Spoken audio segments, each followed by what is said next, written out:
Damas y caballeros, la Universidad de la SUAY, junto con su Instituto de Estudios de Régimen Seccional del Ecuador, la Universidad de Cuenca, junto con su Facultad de Ciencias Agropecuarias y la Asociación Geográfica del Ecuador, les dan la más cordial bienvenida a la inauguración del segundo Congreso Nacional de Geografía del Ecuador.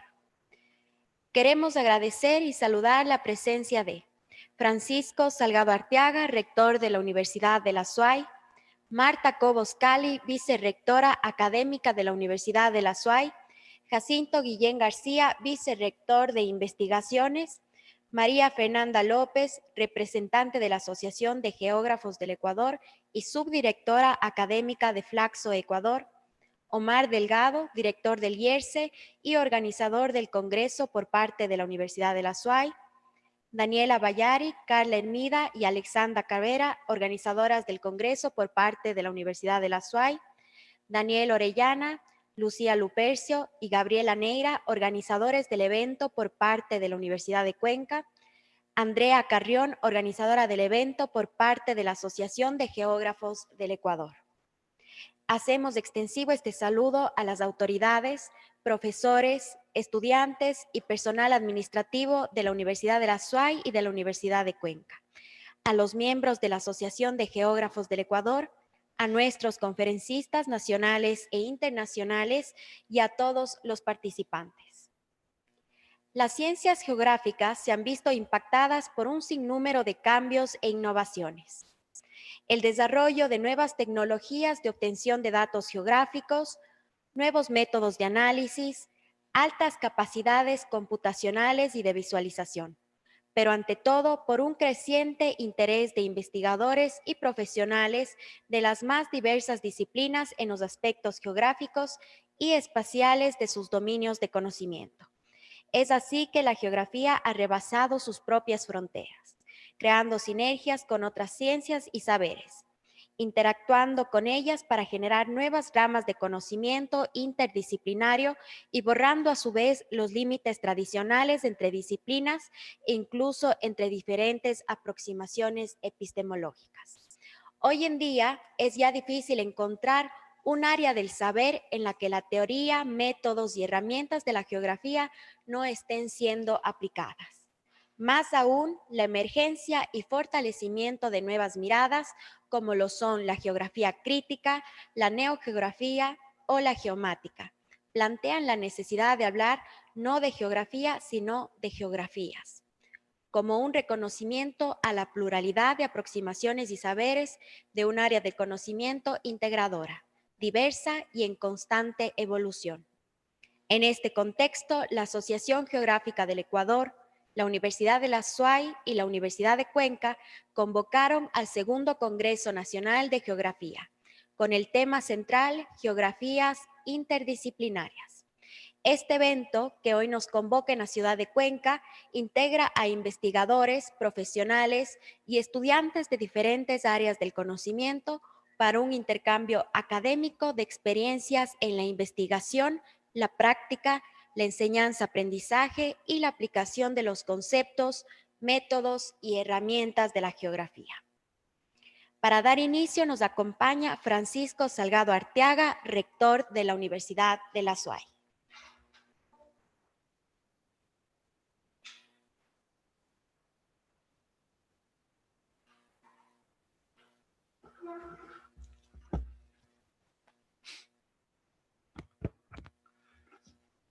Muy buenos días. Un saludo muy cordial al señor rector de la Universidad de Cuenca, nuestra señora vicerrectora, vicerrector de investigaciones, a las personas que organizan este segundo Congreso de Geografía del Ecuador, que confluyen en ellas varias instituciones, varias ciudades y varias aproximaciones al mundo apasionante de la geografía. El ser humano es una de las especies que pudo levantar sus ojos al cielo y empezar a divisar a través de la posición de los astros el destino del día a día de sus vidas. A través de esas observaciones se organizaban, por ejemplo, el ciclo agrícola, el ciclo de la caza y recolección y pesca, y pudo habitar la tierra, pudo convertirla en su morada. Un tiempo después, ahora parece que hemos cambiado esa aproximación y tenemos una vista desde el cielo a la tierra.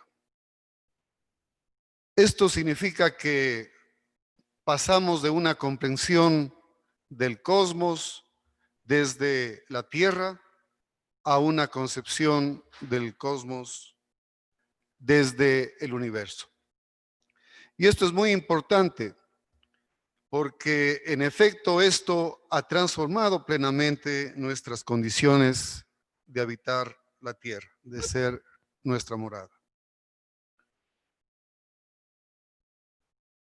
El conocimiento más importante, dicen algunos historiadores del siglo XVII, XVIII, fue el conocimiento de la cartografía para explorar y navegar los mares. Ese conocimiento primero estuvo centrado en la Armada Española y prácticamente era un secreto que no se lo debía divulgar a nadie.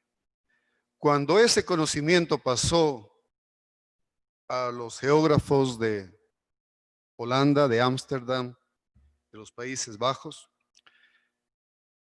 cayó el dominio del Imperio Español y apareció el inicio del intercambio comercial masivo que llevó al capitalismo a raíz del conocimiento geográfico que fue ya compartido con muchos más navegantes. Es decir, el conocimiento de la cartografía, el conocimiento del espacio, tiene un destino fundamental en la conformación de las sociedades humanas. Y quisiera recordar a alguien que seguramente es muy conocido entre ustedes, quienes organizaron el Congreso, el geógrafo brasileño Milton Santos, para quien la geografía, el espacio, era fracciones de sociedad en movimiento. Quisiera tomar algunas de sus ideas y parafrasearlas y recordar que él decía que la sociedad se transforma en el espacio a través de su redistribución sobre las formas geográficas y lo logra en beneficio de unos y en detrimento de la mayoría. La geografía, tantas veces al servicio de la dominación, tiene que sufrir urgentemente una reformulación para ser lo que siempre quiso ser, una ciencia de la mujer, una ciencia del hombre. Una ciencia del ser humano debe cuidar el futuro, no como un simple ejercicio académico, sino para configurarlo, para darle forma. Debe intentar dar forma al futuro para el ser humano, es decir, para todos los seres humanos y no solamente para un pequeño número de ellos. Esta nueva geografía debe estar presidida por el interés social. Y yo creo que estas ideas nos siguen iluminando el día de hoy y podrían ser expresadas también en los objetivos de desarrollo sostenible para el cual la humanidad está caminando. Hay muchos de ellos que tienen perfecta relación con estos objetivos, pero fundamentalmente podríamos mencionar los que tienen que ver con la reducción de las desigualdades, como decía Milton Santos, las ciudades y comunidades sostenibles, los espacios de trabajo digno y de crecimiento económico, el manejo de una energía asequible y no contaminante, la acción por el clima y la vida de los ecosistemas marinos y terrestres. En definitiva, como bien lo dijo Belén al hacer la presentación, la geografía ha trascendido fronteras y ahora se convierte, a decir de Milton Santos, en la ciencia del ser humano. Por ello, es muy grato estar presente en esta inauguración conjuntamente con todas las instituciones que lo hicieron posible, pero sobre todo por las personas concretas que trabajaron para llegar al día de hoy. Una felicitación y un agradecimiento a todas ellas por hacernos partícipes de este congreso que sin duda va a dejar huella y recuerdo en nuestra memoria.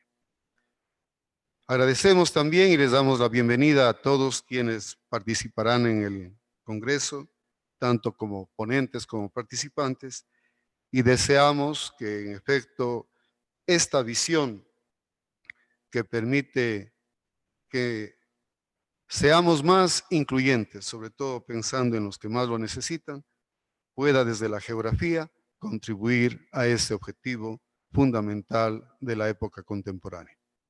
Bienvenidos y muchas gracias.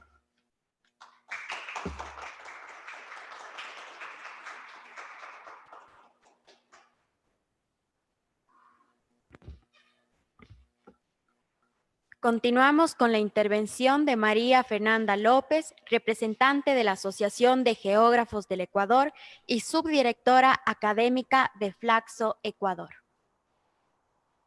Buenos días, muchas gracias. Espero que se me escuche bien.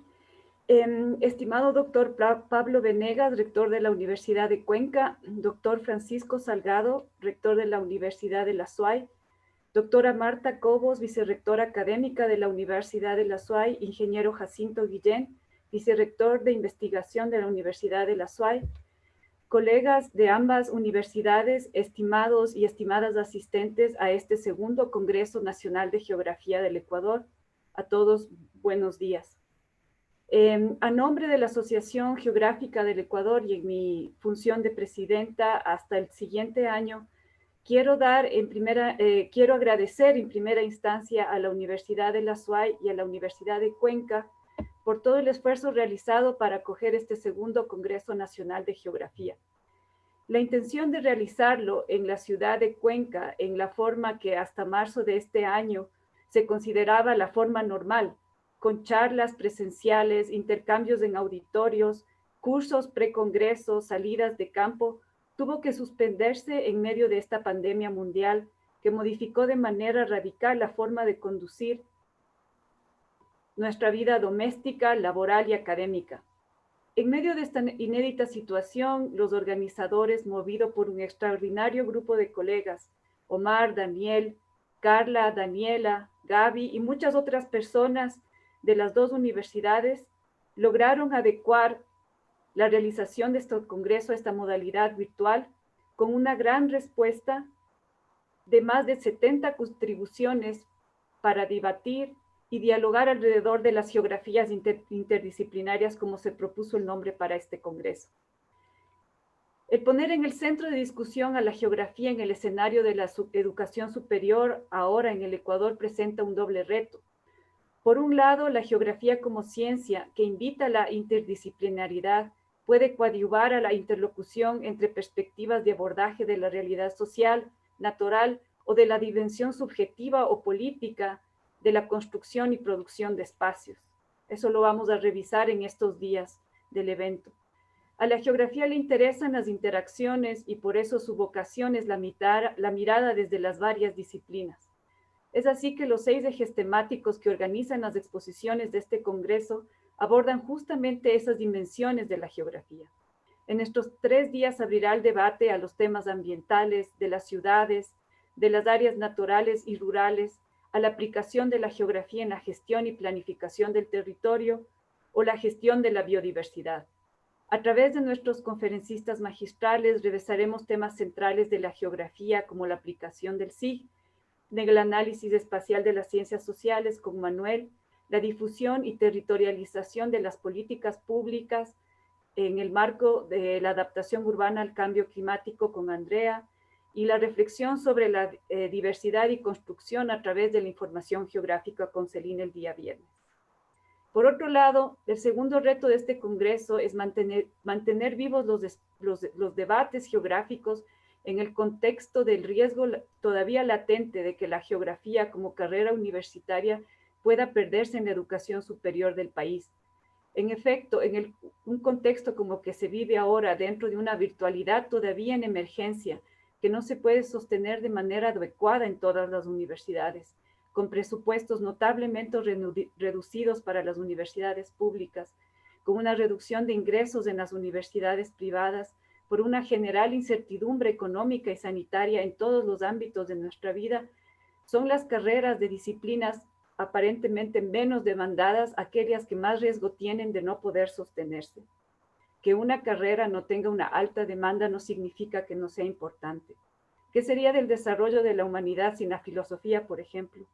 Los geógrafos y las geógrafas nos preguntamos qué sería de nuestro mundo y nuestra sociedad sin la reflexión desde la geografía, esta geografía que permite la interdisciplina. Por eso, mantener vivos los debates en este segundo Congreso Nacional es fundamental justamente ahora para sostener la actividad y las acciones de la geografía del Ecuador. En este contexto, con mucha alegría quiero dar la bienvenida a todos y todas los participantes, ponentes, conferencistas, organizadores de este segundo Congreso Nacional de Geografía. Reitero mi sincero agradecimiento a la Universidad de Cuenca, a la Universidad de la SUAY, a mis queridos colegas por permitir la continuidad de la geografía a través de la realización de este congreso. Esperamos con mucha expectativa unas jornadas de reflexión, debate y sobre todo de conocimiento mutuo de quienes hacemos la geografía en el Ecuador. Por esta oportunidad, muchas gracias.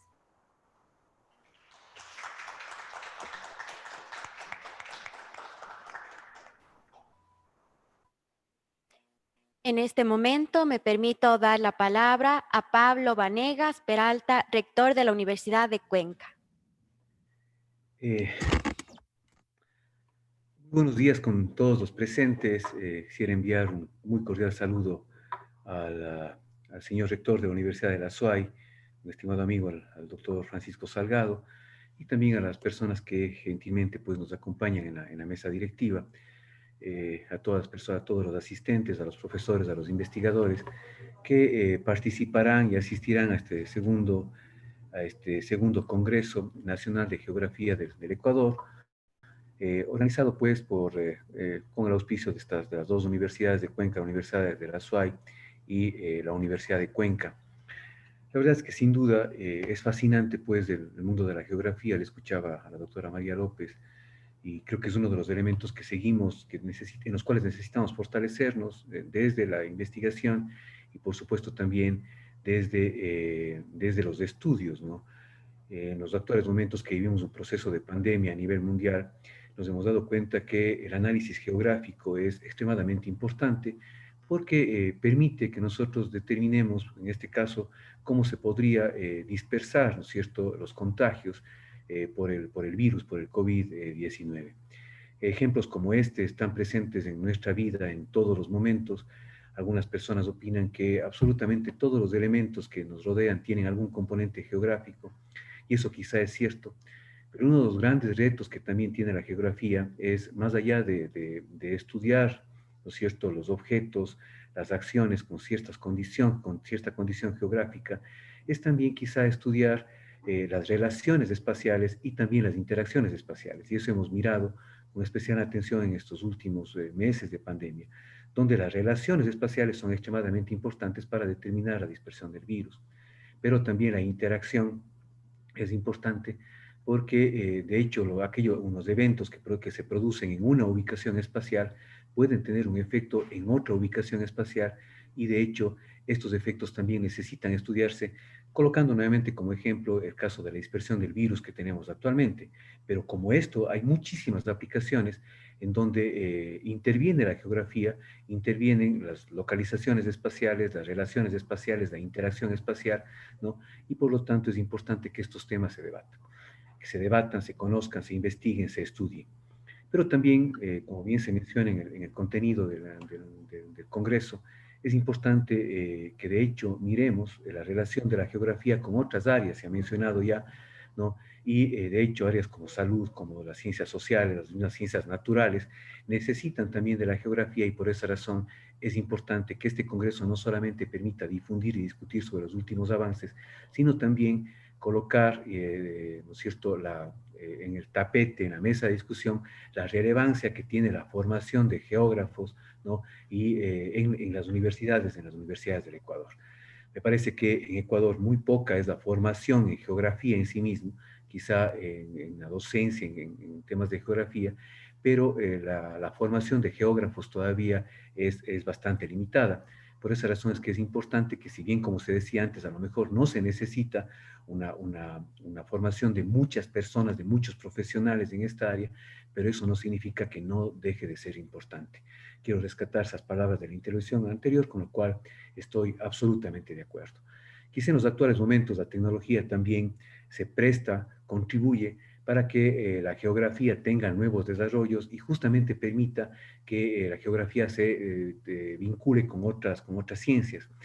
Y ese es un tema que también se discutirá pues en este congreso durante estos días.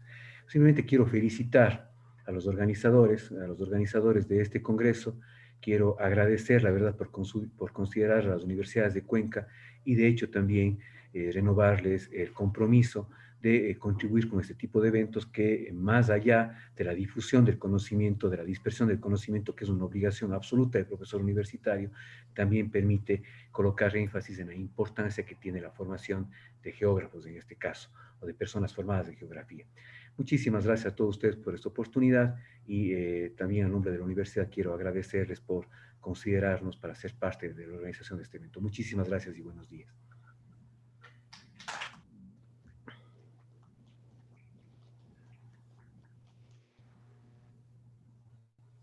De esta manera damos por inaugurado el segundo Congreso Nacional de Geografía. Para quienes nos acompañan a través de la transmisión en vivo de Facebook, les invitamos a conectarse a la herramienta webinar del Congreso en la página web cng.uasuay.edu.es para dar inicio con las conferencias.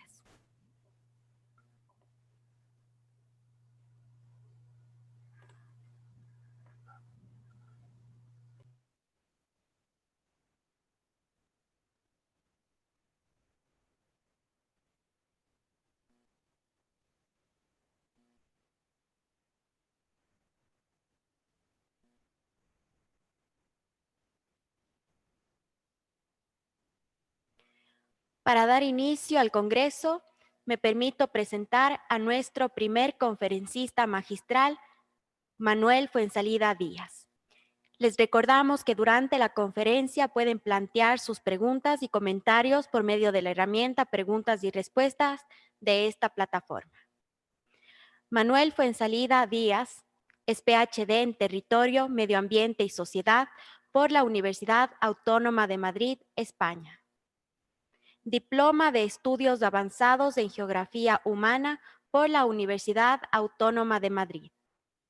Licenciado en Geografía y Geógrafo por la Universidad Pontificia Católica de Valparaíso. Actualmente es investigador de la Universidad Alberto Hurtado de Chile, responsable del proyecto Fondesit regular titulado Variabilidad geográfica en el acceso a la atención hospitalaria en Chile, y del proyecto ANID, Resiliencia y Variabilidad Geográfica del Impacto por Déficit o Postergación de Atenciones Hospitalarias para Enfermedades Crónicas frente a la pandemia COVID-19. Sus temas de investigación incluyen geografía de la salud, justicia ambiental, métodos de decisiones espaciales y tecnologías de la información geográfica. Su presentación magistral se titula SIG aplicado al análisis espacial en ciencias sociales. Bienvenido, doctor. Gracias por acompañarnos.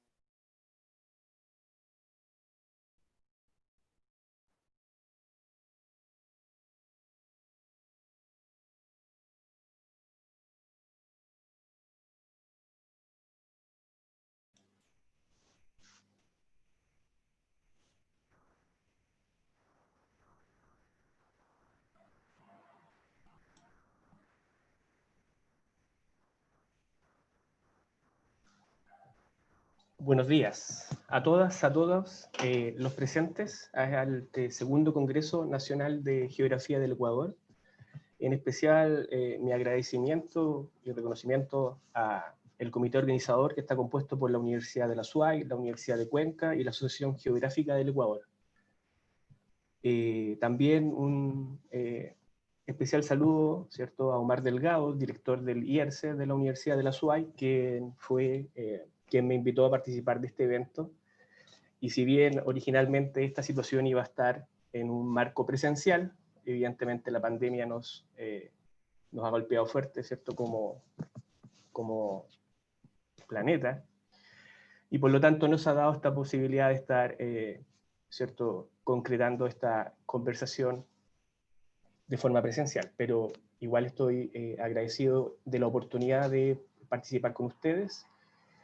Y bien, mi presentación está referida a cómo los sistemas de información geográfico están siendo aplicados al análisis espacial en ciencias sociales.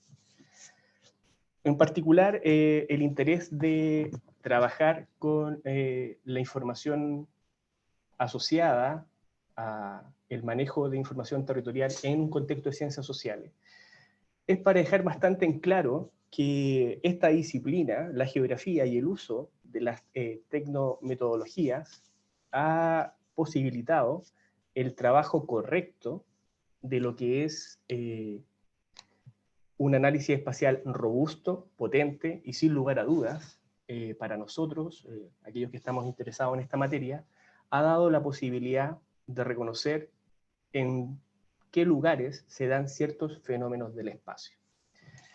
Entonces, con respecto a la presentación, es importante siempre advertir el estado del arte de documentos que ustedes pueden conocer, descargar virtualmente. Al menos 2 de estos 3 libros que estoy señalando en este momento están a disposición de una descarga que es gratuita, ¿cierto?, con respectivas, ¿cierto?, pinchados con respectivos enlaces. Pero también es interesante e importante que se pueda comprender que nosotros, ¿cierto?, la comunidad preocupada de la utilización de los sistemas de información geográfico, ha hecho un esfuerzo bastante relevante para superar la inicial idea que aparecía por allá, por la década, ¿cierto?, por los primeros años ¿cierto?, del inicio de este siglo, que tenía que ver necesariamente con que utilizar tecnometodologías era solamente reducir un quehacer técnico y no era otra cosa que apretar ciertos botones y sacar un resultado espacial relativamente fácil. En estos 3 libros que ustedes pueden conocer y empezar a leer, hay un detalle bastante ¿cierto?, importante para distintas técnicas de análisis y también aplicado a distintos contextos espaciales. Por lo tanto, los animo a que puedan verlo. Con respecto al libro de métodos cuantitativos en geografía humana, que está, ¿cierto?, elaborado por Gustavo Bucay, ¿cierto?, que es uno de los principales exponentes de esta materia en un contexto sudamericano, y también tenemos a la profesora Marcela Virginia Santana Juárez, de la Universidad Nacional Autónoma del Estado de México, que es una también de las principales líderes en la temática también en América del Norte. Entonces, no puedo contextualizar, ¿cierto?, esta presentación o esta conferencia sin antes entender o sin antes mencionarles a ustedes cuestiones que son básicas con respecto al desarrollo de la perspectiva del análisis espacial. Y esto tiene que ver con lo siguiente. Si bien se origina, ¿cierto?, a finales de los 50, inicios de los 60, con una fuerte irrupción de lo que se conocía en ese momento como geografía cuantitativa, su desarrollo nunca fue creciendo, sino que transitó por momentos en los cuales, ¿cierto?, el interés por la utilización de la perspectiva del análisis espacial había disminuido bastante. Y tenía que ver necesariamente porque, en particular, durante ciertos finales de la década del 70, y fundamentalmente durante la década del 80, la corriente de geografía crítica puso en tensión, ¿cierto?, al menos tres cuestiones importantes de lo que la geografía cuantitativa y su perspectiva de análisis espacial no se podía acercar. Y tenía que ver necesariamente con que esta perspectiva no daba cuenta de forma correcta de la crisis del modelo económico y sus derivados, ¿cierto?, sus pasivos negativos, ambientales negativos. Tampoco daba cuenta, ¿cierto?, de procesos que eran importantes para ese momento, que eran altos niveles de contaminación, y sin lugar a dudas no había puesto un énfasis en lo que era desigualdades territoriales, equidad territorial, cohesión, reequilibrios, desequilibrios territoriales. Afortunadamente, cuando aparece en la década del 90 la masificación, ¿cierto?, de los sistemas de información geográfico, existe también ahí una importante cantidad de analistas territoriales que trataron de hacerse cargo de esa crítica, ¿cierto?, que provenía desde la geografía radical. Y por lo tanto, los sistemas de información geográfico, paulatinamente, en su perspectiva de análisis espacial, tuvieron la posibilidad concreta de hacerse cargo cada día más, y sin lugar a dudas el día de hoy el manejo de la pandemia así lo ha demostrado, tener la posibilidad de reconocer quiénes son y dónde están aquellos que están sufriendo, ¿cierto?, o padeciendo los elementos negativos que incorpora, ¿cierto?, la existencia o la habitabilidad o la residencia en ciertos lugares o territorios. Esta situación, es cierto, entonces con esta masificación y un manejo adecuado, o sea, un mejor, ¿cierto?, manejo de métodos y técnicas que tuvieran una especial atención en procesos sociales, también se vio bastante beneficiado de que aparece una alternativa al software privativo, que es de pago, donde estaba reconocido por casas comerciales del tipo Mapinfo o Esri, y irrumpe, ¿cierto?, el sistema de información geográfico libre, algunos de ellos de código abierto, por lo tanto, que se permite seguir desarrollando, y por lo tanto incorporando distintos algoritmos o geoalgoritmos que dan una mejor calidad para con fines de análisis territorial. Y al día de hoy, ¿cierto?, en particular en los últimos 2 años, el sistema de información geográfico en la nube ha posibilitado de forma clara y concreta la posibilidad de manejar una cantidad relevante de geodatos territoriales, y también ha posibilitado la incorporación de información de primera fuente a través de lo que se conoce como la geografía, ¿cierto? La información geográfica voluntaria, ¿cierto? Y lo que ha posibilitado la incorporación de la ciudadanía común y corriente, manifestando la construcción de información territorial, y por lo tanto los análisis han tendido, ¿cierto?, a ser, como dije anteriormente, un poco más robustos. En este contexto en la nube, les recomiendo, ¿cierto?, a aquellos que se están iniciando en particular sobre la utilización de sistemas de información geográfico, que visiten elementos como salen en la diapositiva, de QGIS Cloud, de ArcGIS Online, la diferencia que es de pago, Carto, Mapbox, y también del Instamap, que posibilitan realizar la siguiente acción. Por ejemplo, si yo me sitúo en la ciudad de Cuenca, al día de hoy, con un sistema de información geográficos como el QGIS, puedo agregarle un mapa base que proviene desde el satélite de Google. Este tipo de información, sin lugar a dudas, ha posibilitado, ¿cierto?, poder reconocer límites espaciales claros y concretos, diferenciar lo que corresponde a lo urbano, lo que corresponde a rural, reconocimiento, ¿cierto?, al interior de procesos de densificación, etcétera. Pero ya las imágenes satelitales quedaron, ¿cierto?, son solamente un elemento de lo que al día de hoy se puede disponer como mapas base. Por ejemplo, tenemos el desarrollo colaborativo de una cantidad de agentes, ¿cierto?, que están construyendo información territorial anclados en la iniciativa OpenStreetMap, y entonces por lo tanto podemos ver cómo se ve Cuenca a través de un mapa base de OpenStreetMap. Lo interesante es que toda esta información, con un correcto colector, por ejemplo utilizando el sistema de información geográfico QGIS, podríamos transformar esto que vemos como mapa base a elementos de cortes, puntos, líneas, polígonos, incluso relaciones entre distintos tipos de objetos. Por lo tanto, se vuelve material, algo concreto, ¿cierto?, lo que está disponible acá. Pero también tenemos la posibilidad de incorporar, ¿cierto?, inteligencia artificial, y tenemos entonces un mapa,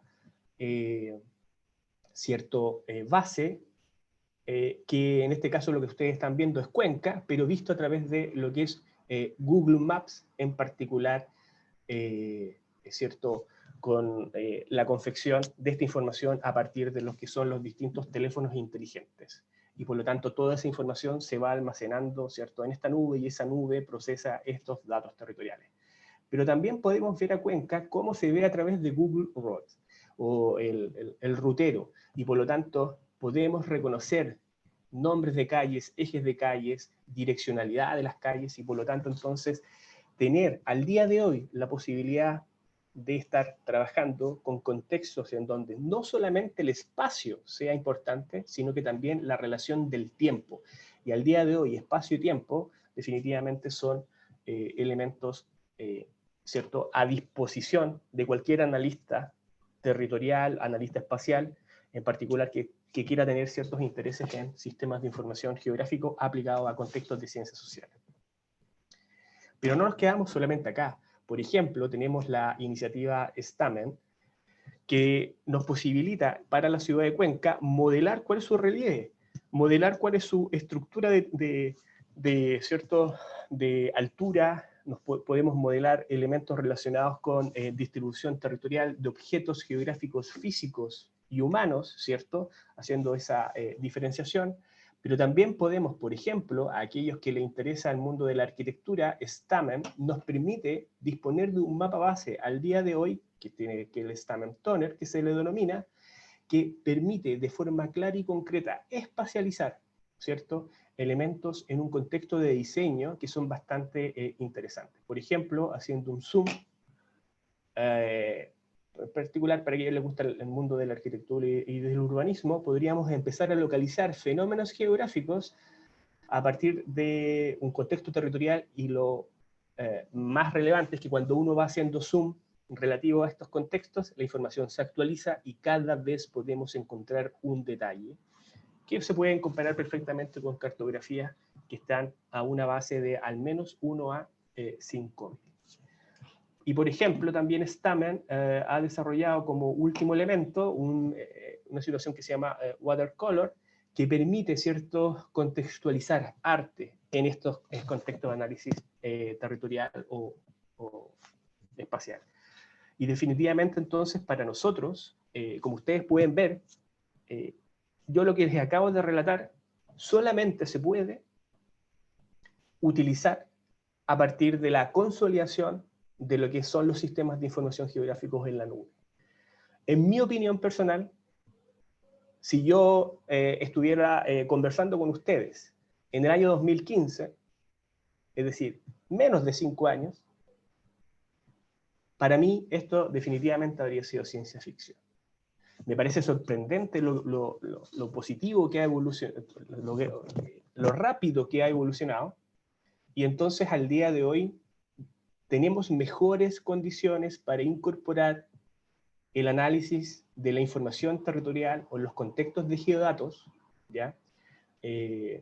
Utilizando mapas bases que puedan comunicar definitivamente un público objetivo, no especialista, ¿cierto?, contexto de su realidad territorial. En la práctica, entonces, nosotros sabemos cuestiones que son básicas, ¿cierto?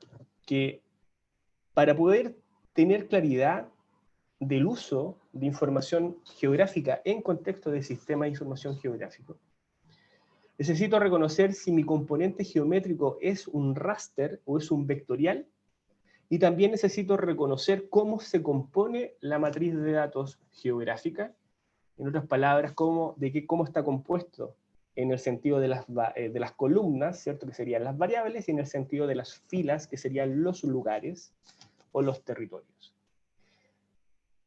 En este caso, ¿cierto? El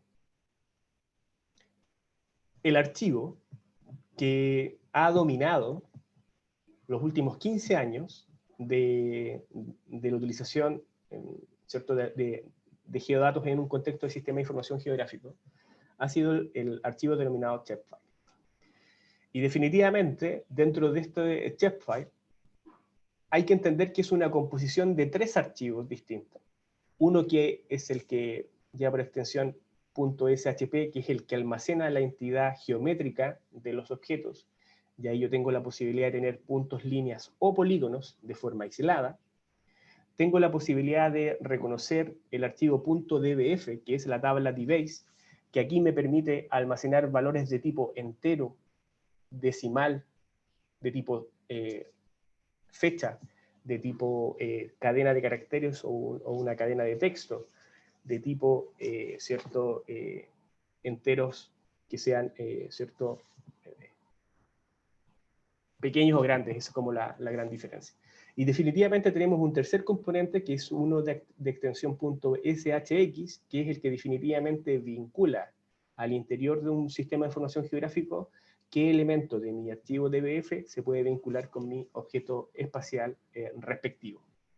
Entonces, cuando uno tiene un sistema de información geográfico y quiere poder trabajar con un shapefile, independientemente que este sea de puntos, de líneas o de polígonos, y al menos aparecen 2 entidades espaciales, ya puedo empezar a pensar lo siguiente.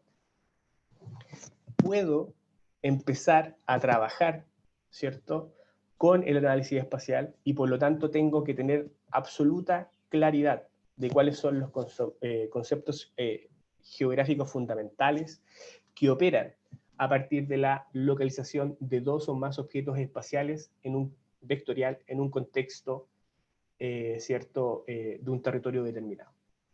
Y el primer concepto es el geográfico, que es relevante, está relacionado con el concepto de distancia. Y aquí es interesante saber que hasta hace muy poco la posibilidad de medir las distancias entre estos 2 objetos era utilizando la distancia euclidiana, que es definitivamente la más sencilla, ¿cierto? Que es unir con una línea recta la separación de 2 objetos, o teníamos la posibilidad de calcular lo que se conocía como distancia Manhattan, a partir, si en particular estábamos utilizando archivos geométricos de tipo raster. Pero el día de hoy se acaba de agregar hace muy poco servicios como del Open Road Service, que en la práctica ellos tienen la posibilidad de ir incorporando cuestiones asociadas a el desplazamiento a través de una ruta o a través de la red. Y al día de hoy se puede medir ese desplazamiento como si yo hubiera utilizado un automóvil, como si yo hubiera utilizado una bicicleta o como si yo hubiera utilizado un desplazamiento a pie. Esa información está disponible, ¿cierto?, para todos aquellos lugares en donde la iniciativa OpenStreetMap ha tenido la posibilidad de ir levantando datos y fortaleciendo en el tiempo la construcción histórica de esta información territorial. Esto significa una ventaja fundamental para el análisis geográfico con finalidades sociales, porque definitivamente uno entiende que en la práctica la distancia entre un elemento que produce un bien, ¿cierto?, o un elemento que produce un malestar con respecto a la población objetivo que reside en el área de influencia, está relacionado inversamente con respecto a el estatus socioeconómico. Es decir, esa distancia tiende a ser menor para los grupos socioeconómicos más aventajados cuando estás más cerca de un bien, y tiende a ser mayor esa distancia cuando el grupo socioeconómico es desventajado, es vulnerable, y lo que definitivamente se reparte es un bien, y totalmente opuesto cuando lo que se reparte es un mal. Dado esa situación, dada esa consideración de distancia y de separación física, el segundo concepto geográfico que entra en análisis es el concepto geográfico de vecindad. Y en la práctica eso significa que hay que aprender a reconocer, ¿cierto?, los distintos niveles de vecindad, que si bien se pueden entender, como sale aquí en la diapositiva, como segundo, como primer, segundo o tercer nivel, estos niveles de distancia están, como ustedes pueden observar acá, están referidos a un movimiento de ajedrez, que son de dos tipos, al menos teóricos son tres, pero prácticos son dos, es decir, hay dos que están solamente programados, que son los movimientos de un tablero de ajedrez que se consideran como reina, torre o alfil. Lo que ustedes están viendo en estos dos movimientos, el primero es el de torre y el segundo es el de reina, ¿ya? El movimiento de alfil no está, ¿cierto?, funciona teóricamente, pero no está imaginado, no está programado en los sistemas de información geográfico. ¿Y por qué tienen estos movimientos? Porque en la práctica el objeto espacial que permitió realizar este tipo de análisis era el objeto espacial de los census block norteamericanos. Por lo tanto, en la práctica, al ser unidades espaciales regulares, ¿cierto?, en la práctica vectorial de tipo cuadrado o rectangular, ¿cierto?, la posibilidad de la utilización de ese tipo de técnica dio una interesante situación. Por lo tanto, cuando uno analiza vecindad en objetos espaciales que son irregulares, hay que tomar ciertas precauciones, como lo vamos a ver en una diapositiva siguiente. Lo tercero es la interacción. Y es, como ustedes pueden estar leyendo en la diapositiva, es la interacción de las relaciones entre distintas entidades. Y esa es una relación inversa. El concepto anglosajón que nosotros debiéramos de incorporar es el distant decay. Y no es otra cosa que en la práctica, mientras tú más cercano estés al objeto, más interactúas. Mientras más lejanos estás a ese objeto, tienes la posibilidad de tener una menor interacción. De eso ahí viene el contexto, o sea, el concepto de distant decay. Y esto funciona, por ejemplo, cuando las personas quieren ir a algún servicio de alimentación, de educación, de salud, etc. Mientras más lejos estoy, menos tengo la posibilidad de interactuar con esos elementos. Por lo tanto, para resumir, distancia, vecindad e interacción son los tres conceptos geográficos fundamentales que cualquier analista espacial debiera de tener o de revisar antes de querer empezar solamente a apretar botones en un contexto de sistema de información geográfica. Porque si uno tiene la posibilidad, ¿cierto?, de realizar este tipo de análisis, cuando maneja la información territorial concreta, las posibilidades de discutir los resultados aumentan y por lo tanto uno tiene una mejor capacidad diagnóstica, una mejor capacidad de diagnóstico territorial. El elemento de la distancia definitivamente es fundamental, ¿ya? Y casi la mayor parte de los sistemas de información geográfico tienen motores o algoritmos de análisis territorial que, ¿cierto?, independientemente de que se puedan aceptar objetos de tipo polígono, ¿cierto?, que significa que ese objeto tiene un área y tiene un perímetro, o objetos de tipo línea. Esos objetos tienen una longitud. El elemento más básico vectorial son los puntos. Y son sobre los puntos que, ¿por qué es el elemento más básico? Porque es el elemento que permite incorporar la coordenada de un lugar concreto en el espacio. Ese punto, en la práctica, es sobre el cual se producen o se generan la mayor parte de los análisis territoriales. Entonces, independientemente que yo aquí tengo de forma, ¿cierto?, vectorial, un elemento que es un objeto de tipo polígono, cuando yo realice el análisis de distancia en un contexto de interacción, de vecindad, la distancia va a estar medida no al vértice o a alguno de los vértices del objeto vectorial, sino que va a estar resumido o va a estar dirigido al centroide de ese polígono. Y esos son los centroides que uno puede ver acá, ¿ya? En la práctica, o sea, por ejemplo, ¿por qué este centroide está localizado en esta forma? Porque toma en consideración estas extensiones territoriales, incluso esta, ¿ya? Y lo deja de esa forma. Y por lo tanto, cuando uno hace un análisis territorial utilizando vectores de tipo polígono y estoy utilizando un análisis de distancia, los elementos que están considerados en ese análisis son aquellos centroides de esos polígonos que están inmersos, ¿cierto?, en esa distancia, en ese buffer que uno ha definido. A pesar de que exista una continuidad espacial, por ejemplo, en este caso de segunda vecindad, este polígono quedaría fuera porque su centroide está fuera. Y por lo tanto, vuelvo a insistir, eso es otra cuestión básica y un problema clásico a que se enfrenta cualquier analista territorial que no entienda o que no domine de forma concreta estos tres conceptos geográficos que les acabo de mencionar: distancia, vecindad e interacción. ¿Vale?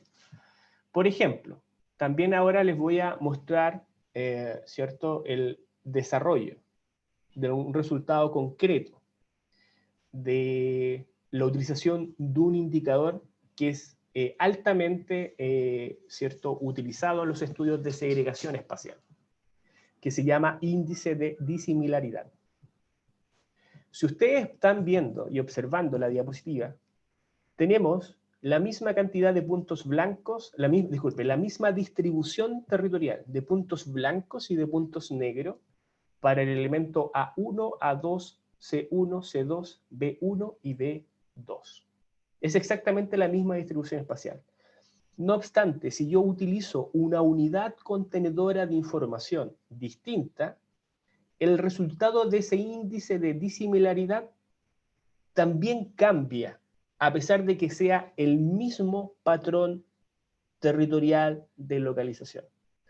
Y por ejemplo, y como consecuencia, en este ejemplo, utilizando un reparto de esta naturaleza, me doy cuenta que tengo un índice de disimilaridad bastante bajo, y utilizando, y acá también, y utilizando uno de esta forma, tengo un índice de disimilaridad bastante alto. En otras palabras, para la misma distribución de casos, por ejemplo, puntos blancos son elementos no vulnerables y puntos negros serían elementos sociales vulnerables.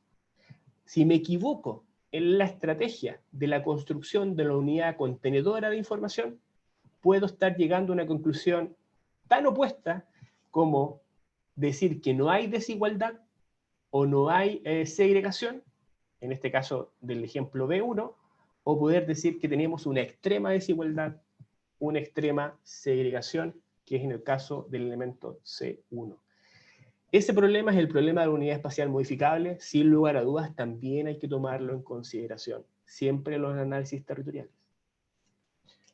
Finalmente, uno de los elementos que entrega una potencia al día de hoy es la posibilidad de utilizar técnicas de autocorrelación espacial.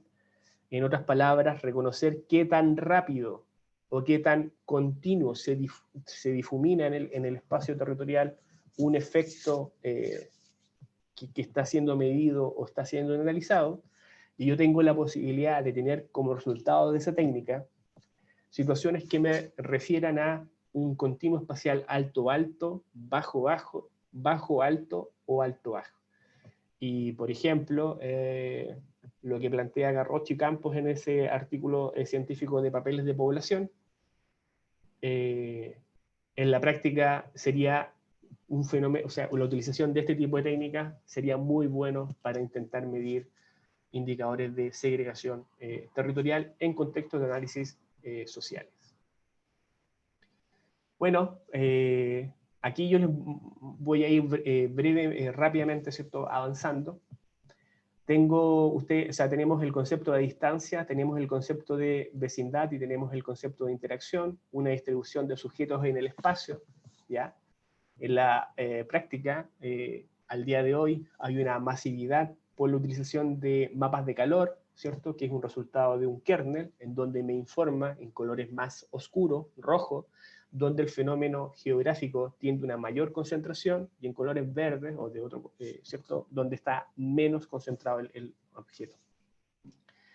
Pero en la práctica, estos colores no son el resultado son el resultado en la práctica de ver cómo se van superponiendo los distintos buffers que uno define al momento de querer estructurar o construir este mapa de calor.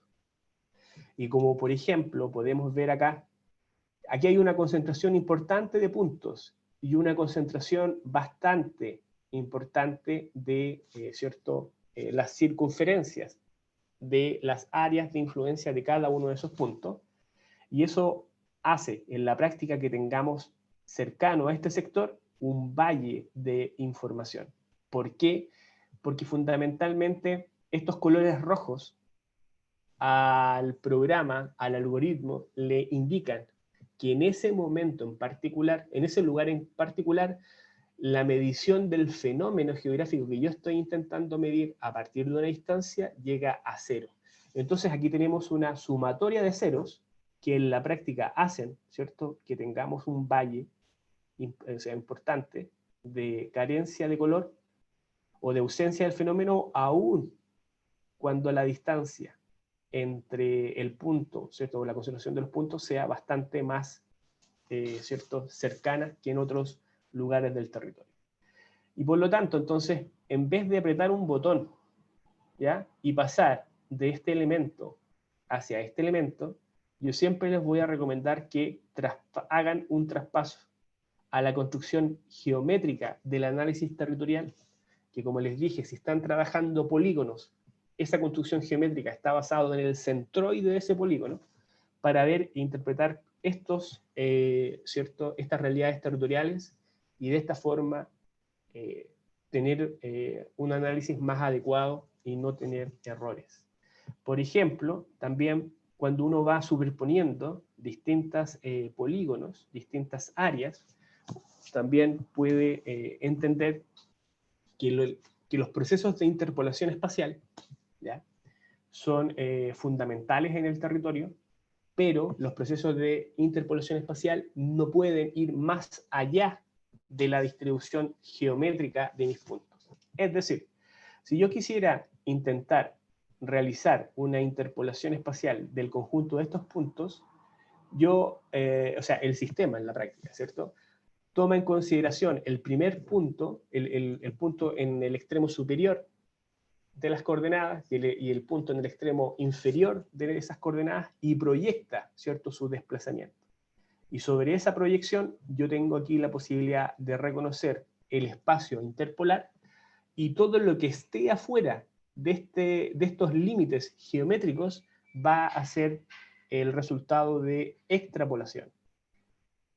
Y si bien los sistemas de información geográficos apretando un botón permiten ampliar ese resultado, hay que tener muy claro de que esa ampliación no es otra cosa que una extrapolación.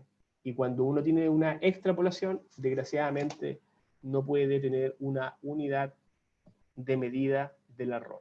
Y por lo tanto, entonces también tomar ciertas complicaciones o tomar ciertos elementos negativos al momento de querer realizar un análisis correcto y concreto.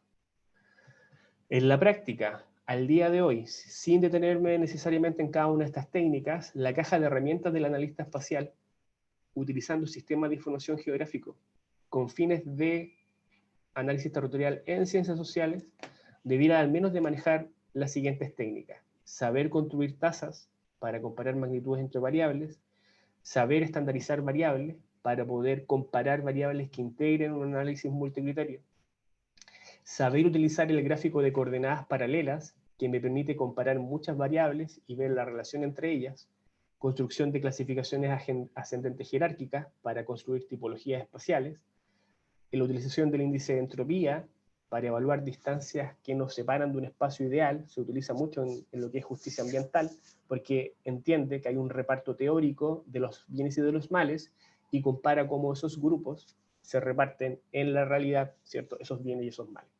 También tenemos el coeficiente de localización, que es una relación entre oferta, que es la capacidad instalada, y la demanda. Hay líneas de deseo, ¿cierto?, para las relaciones de origen, destino y flujos de origen y destino.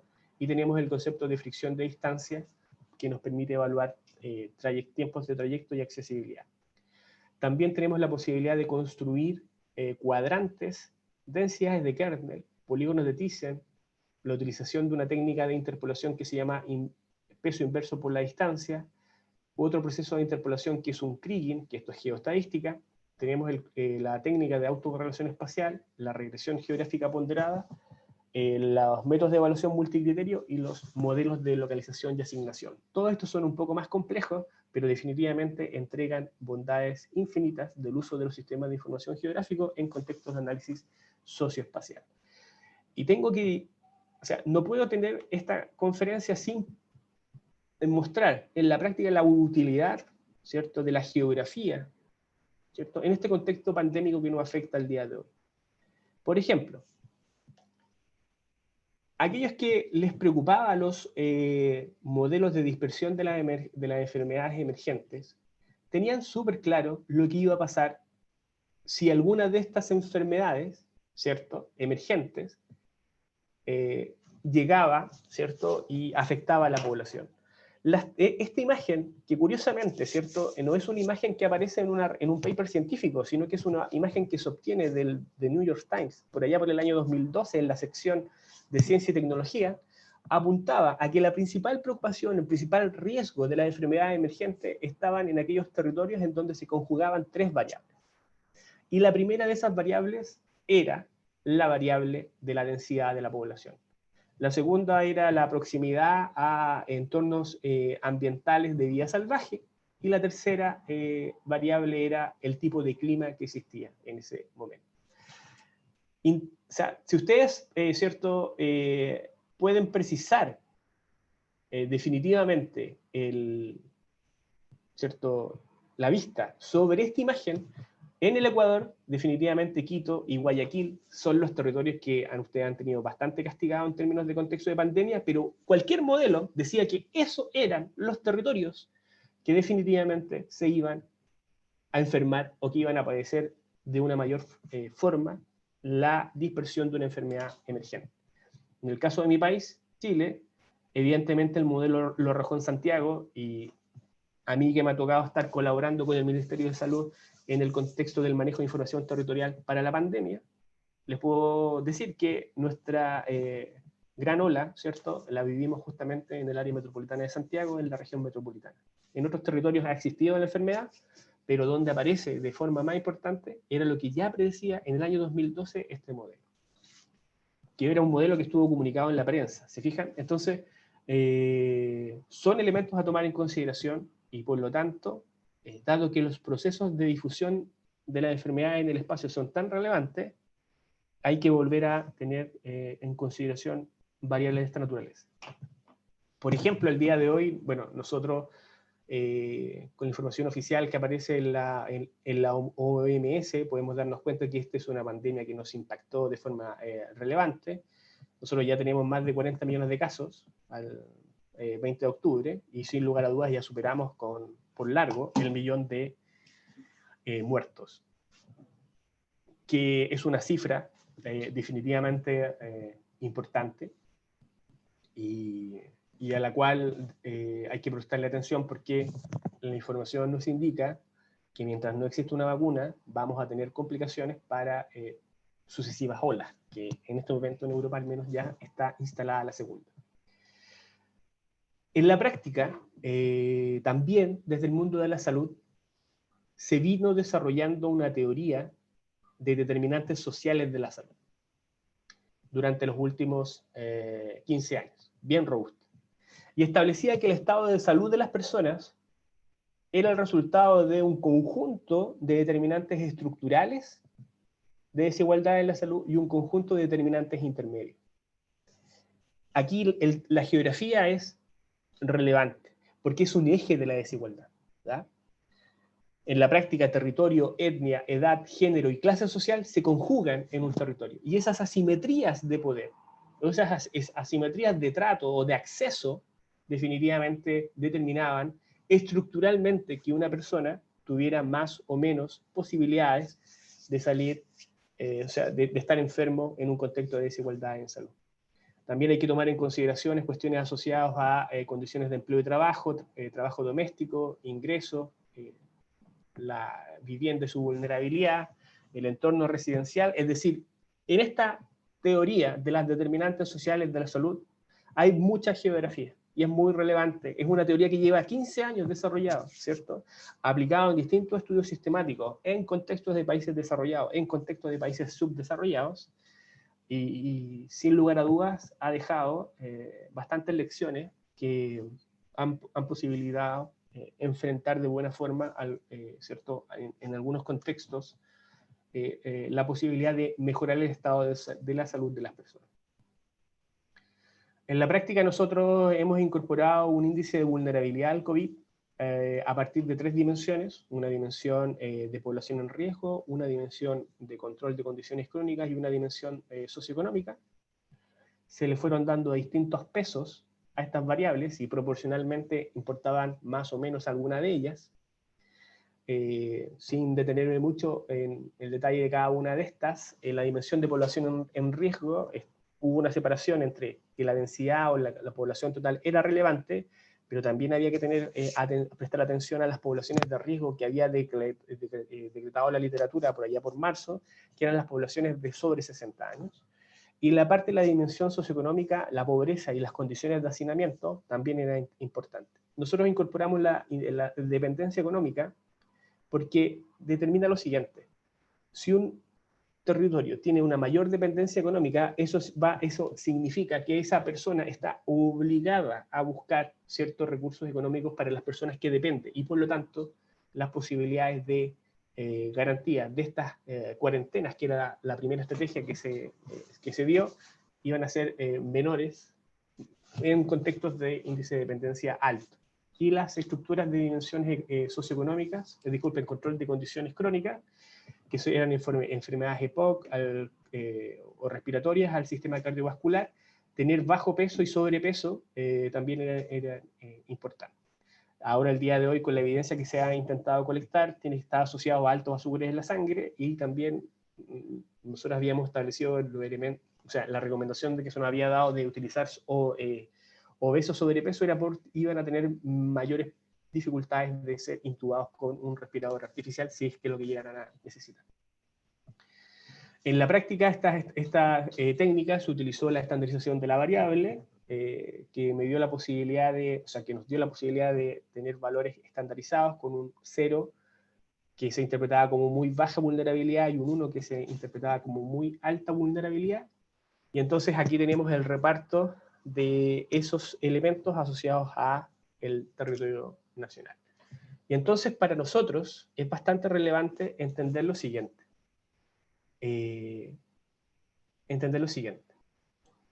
En la práctica, los fenómenos geográficos no se comportan de forma homogénea en todas partes del territorio.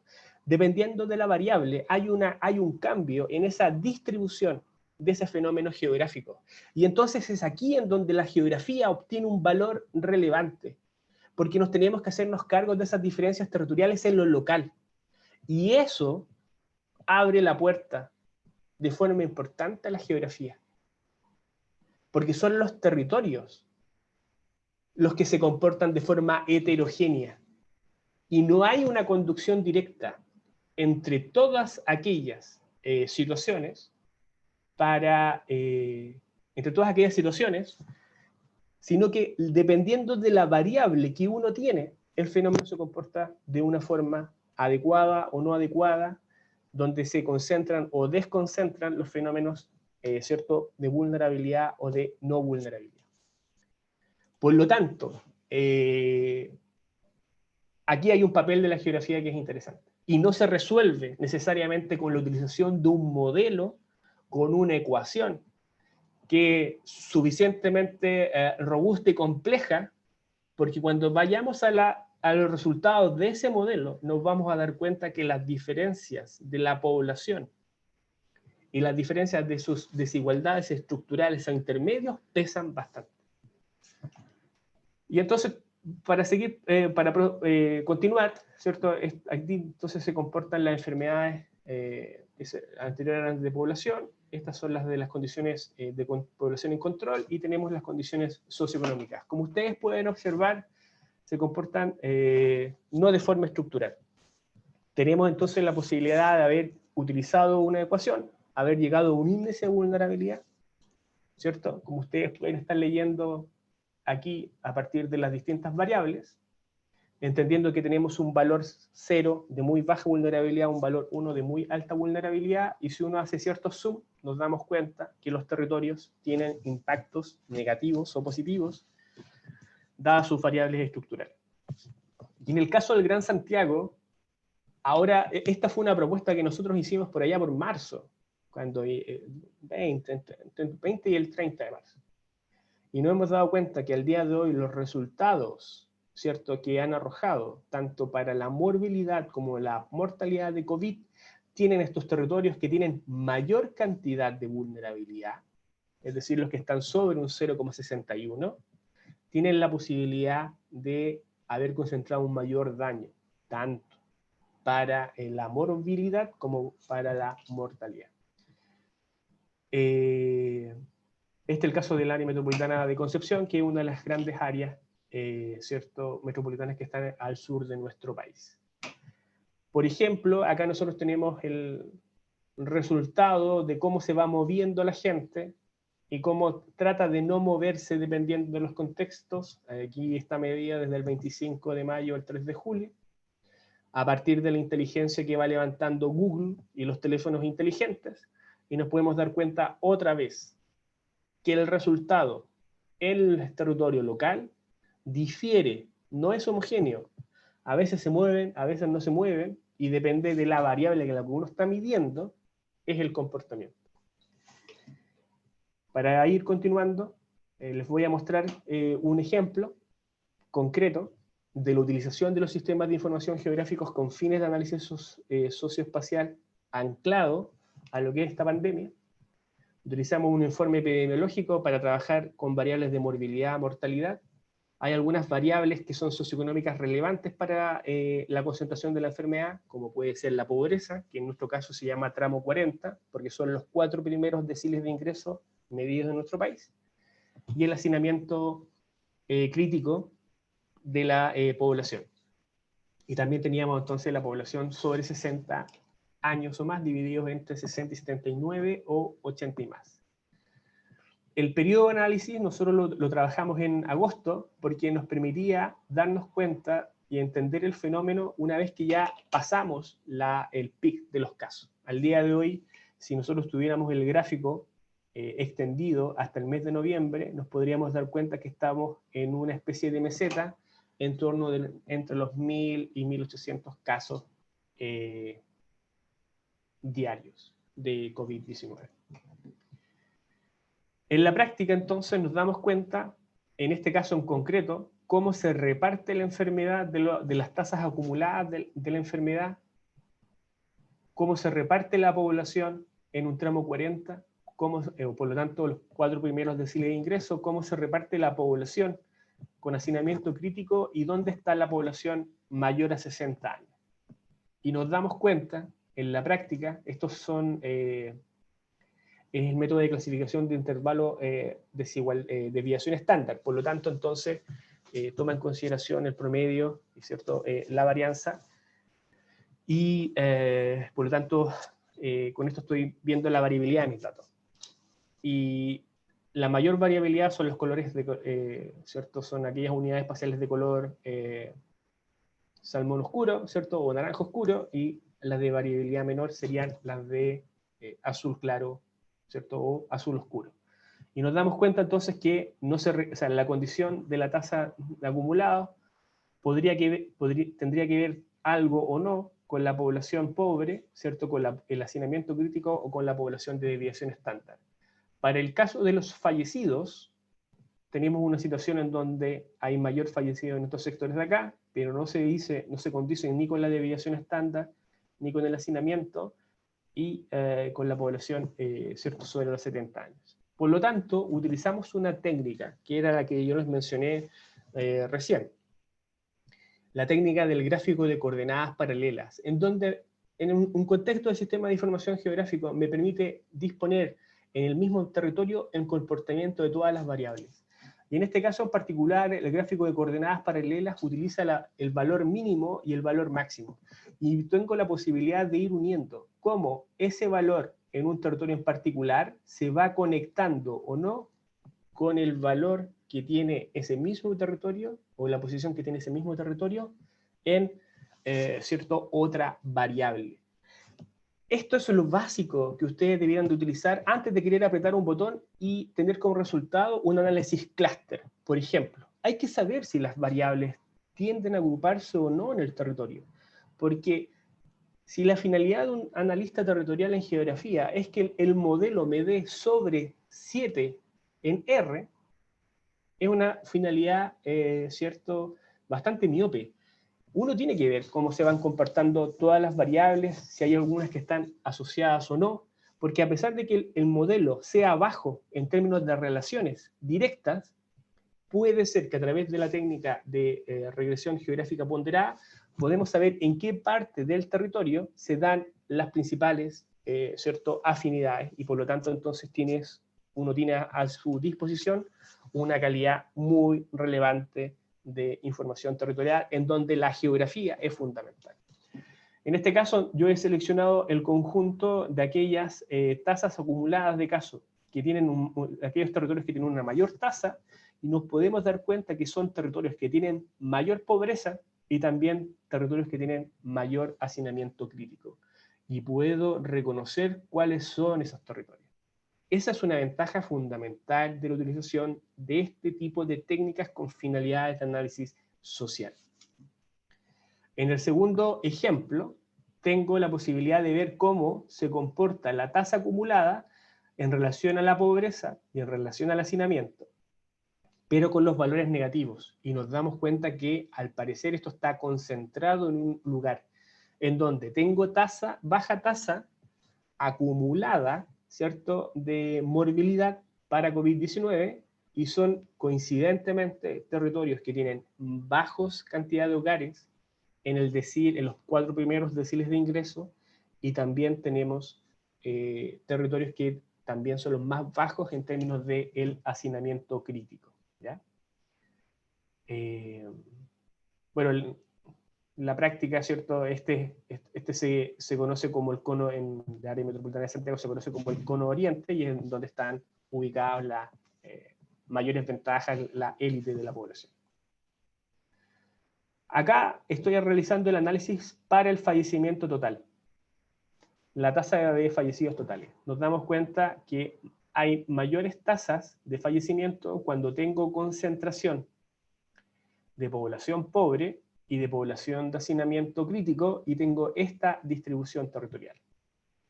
Pero nos damos cuenta que para las bajas tasas de fallecimiento tengo altas tasas de deciles de ingresos y altas, ¿cierto?, población en hacinamiento crítico. No se da la situación que tuvimos la posibilidad de visualizar para la tasa acumulada de morbilidad. La mortalidad se comporta de forma distinta.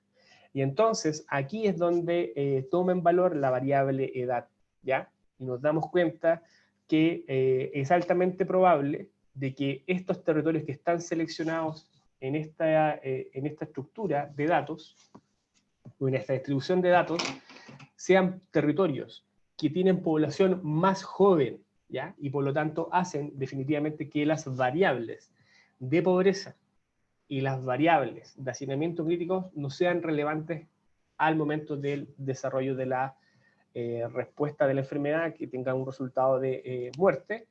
Y también entonces nos damos cuenta que al parecer la patología está afectando definitivamente a la estructura de poblaciones más envejecidas. Para cerrar la presentación y no extenderme en el tiempo que tenía disponible, importante entender que el COVID a nosotros nos ha permitido reconocer diferencias y brechas que sean observables. Se pueden comparar estas a través de en una escala intracomunal, por lo tanto con una escala local importante para lo que es el manejo o el potencial entendimiento, más que manejo, entendimiento, ¿cierto?, de lo que ha sido la pandemia COVID. También el COVID-19 tiende a generar un mayor impacto en morbilidad cuando empeoran las condiciones de pobreza y de hacinamiento, pero en términos de mortalidad hay que tomar atención a la distribución territorial de los grupos de riesgo, porque ahí está condicionado, ¿cierto?, el impacto. Y ahora entonces toma un valor relevante la población, ¿cierto?, los censos de población, el mapeo local de esa población, y definitivamente saber y reconocer dónde están y poder mejorar sus condiciones sanitarias o al menos su acceso oportuno a salud. Eso es por mi parte lo que podría decirles en estos breves minutos de conferencia. Muchas gracias. Muchísimas gracias, Manuel, y un gusto saludarte y agradecerte por tu gentil intervención y tu valioso aporte.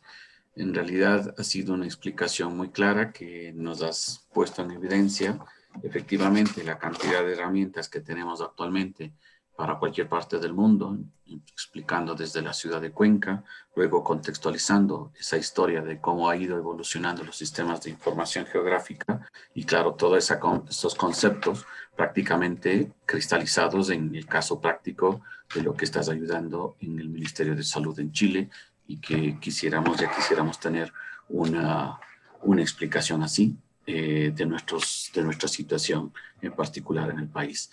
Tenemos varias preguntas y varias consultas que hacen a tu intervención. Alguna de ellas, creo, la de Cristabel Aguirre. Muchísimas gracias a todos y cada uno por sus consultas. Y creería que la de Cristabel están atendidas por cuanto justamente ella preguntaba cómo contextualizar estas herramientas, estos conceptos al caso del COVID-19 y lo has explicado con mucha claridad en el caso de Chile.